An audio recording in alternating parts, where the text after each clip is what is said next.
Hello दोस्तों, आज हम बात करेंगे इंडिया का थर्ड एयरक्राफ्ट कैरियर के बारे में। और दोस्तों, ये जो थर्ड एयरक्राफ्ट कैरियर इंडिया के लिए बनने जा रहा है या बनने वाला है, इसके ऊपर चर्चा काफ़ी जोर शोर से चल रहा है सोशल मीडिया के ऊपर।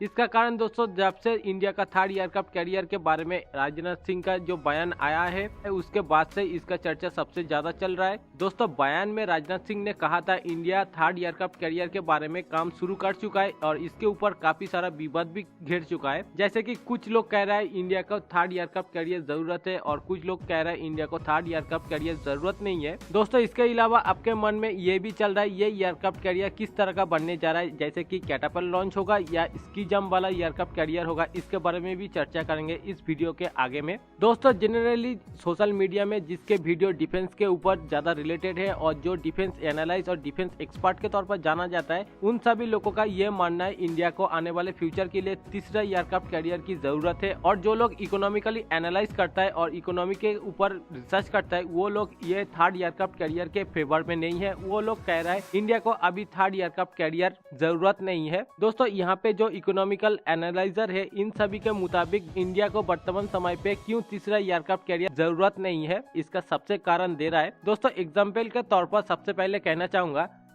अमेरिका का B-2 बॉम्बर के बारे में आप सुना होगा और ये बॉम्बर दुनिया का एक इकलौता सबसे हेवीवेट और सबसे शक्तिशाली बॉम्बर कहा जाता है। दोस्तों, ये बॉम्बर का ऑपरेशनल कॉस्ट आपको पता है 1.5 लाख डॉलर, यानी कि ये बॉम्बर 1 घंटे का ऑपरेशनल कॉस्ट 1.5 लाख डॉलर है। और ये बॉम्बर अगर कोई भी मिशन में निकलता है और वो मिशन अगर 10 घंटे से भी ज्यादा होता है तो डेफिनेटली 1.5 मिलियन डॉलर एक्सपेंड होता है एक मिशन में। तो आप सोच सकते हो ये कितना एक्सपेंसिव हथियार है। इसलिए दोस्तों, इस बॉम्बर को यूनाइटेड स्टेट्स ऑफ अमेरिका ज्यादा बनाया नहीं है।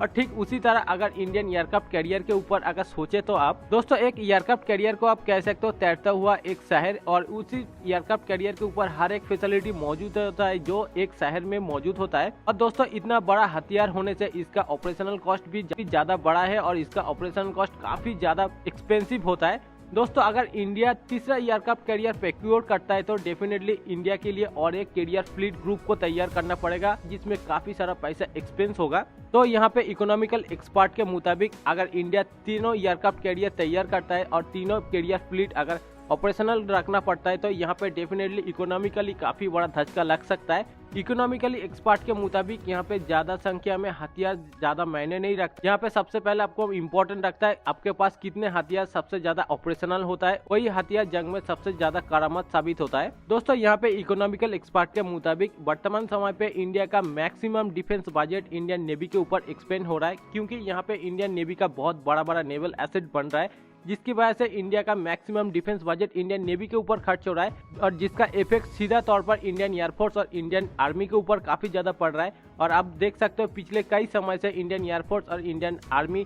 काफी सारा हथियार खरीद नहीं पा रहा है, जैसे कि MMRCA फाइटर जेट प्रोग्राम और भी कई सारा ऐसा प्रोग्राम है जो इंडिया पैसों की क्राइसिस के लिए इंडिया अभी खरीद नहीं पा रहा है और जिसका इम्पैक्ट इंडियन एयरफोर्स और इंडियन आर्मी के ऊपर पड़ रहा है। दोस्तों, इंडियन मिलिट्री वर्तमान समय पे चौथा सबसे बड़ा मिलिट्री कहा जाता है और इंडियन मिलिट्री के पास हर एक फैसिलिटी मौजूद है जो तो वर्तमान समय पे अमेरिका, चीन, रशिया के पास जो मिलिट्री फैसिलिटी मौजूद है, और उसी सभी फैसिलिटी के ऊपर इंडिया भी कम कर रहा है इस समय पे। इकोनॉमिकल एक्सपर्ट के मुताबिक यहाँ पे इंडियन तीसरे एयरक्राफ्ट इसलिए वर्तमान समय पे खरीदना नहीं चाहिए। मगर दोस्तों, यहाँ पे एक सवाल बहुत बड़ा आता है, अगर यहाँ पे अगर इंडिया जल्दी से जल्दी तीसरा एयरक्राफ्ट कैरियर अगर नहीं लेता है तो यहाँ पे इंडिया के लिए आने वाले फ्यूचर के लिए बहुत ही बड़ा प्रॉब्लम में आ सकता है। जैसे कि दोस्तों, जितने दिन जा रहा है उतना प्रॉब्लम्स इंडिया के ऊपर आता जा रहा है और यहाँ पे अगर आने वाले फ्यूचर के लिए तीसरे एयरक्राफ्ट कैरियर को अगर इंडिया प्रोक्योरमेंट स्टार्ट नहीं करता है, डेफिनेटली जो सबसे बड़ा प्रॉब्लम होगा वो प्रॉब्लम है वर्तमान समय पे इंडिया के पास 2 एयरक्राफ्ट कैरियर है, एक INS विक्रांत, दूसरा है INS विक्रमादित्य।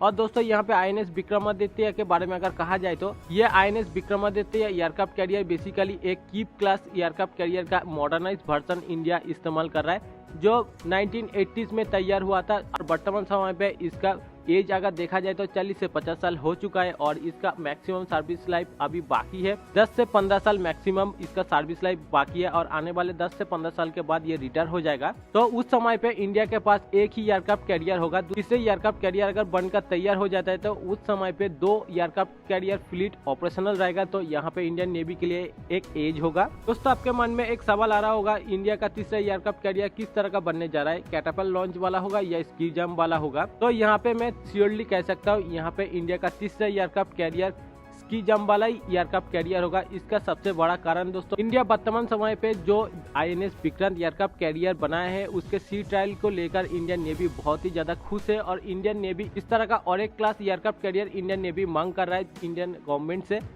अगर इंडिया इस तरह का और एक एयरक्राफ्ट कैरियर बनाता है तो यहाँ पे इंडिया का ही फायदा होगा। वो कैसे दोस्तों, INS विक्रांत को बनाने में जो एक्सपीरियंस मिला है वो बहुत ही ज्यादा महत्वपूर्ण है और INS विक्रांत को बनाने समय पे जो त्रुटि और जो खामियां था वो दूसरा जो एयरक्राफ्ट कैरियर बनाने के टाइम में वो त्रुटि और वो खामियां इंडिया ऑटोमेटिकली वो फील कर देगा। और यहाँ पे इंडिजीनियस की अगर बात की जाए तो INS विक्रांत को मैक्सिमम इंडिया ने इंडिजीनियस बनाया है। एक्सपेक्ट किया जा रहा है अगर इसी क्लास का दूसरा एयरक्राफ्ट कैरियर अगर इंडिया बनाता है तो डेफिनेटली इसका इंडिजीनियस परसेंटेज 95% बन जाएगा। तो उस समय पे इंडिया के पास एक मैन्युफैक्चर अच्छा कैपेबिलिटी बन जाएगा और एक एयरक्राफ्ट कैरियर बनाने में इंडिया सक्षम हो जाएगा। और आने वाले फ्यूचर के लिए इंडिया जो सुपर कैरियर यानी कैटापल्ट लॉन्च वाला सुपर कैरियर इंडिया बनाना चाहता है वो एयरक्राफ्ट कैरियर इंडिया आसानी से बना पाएगा।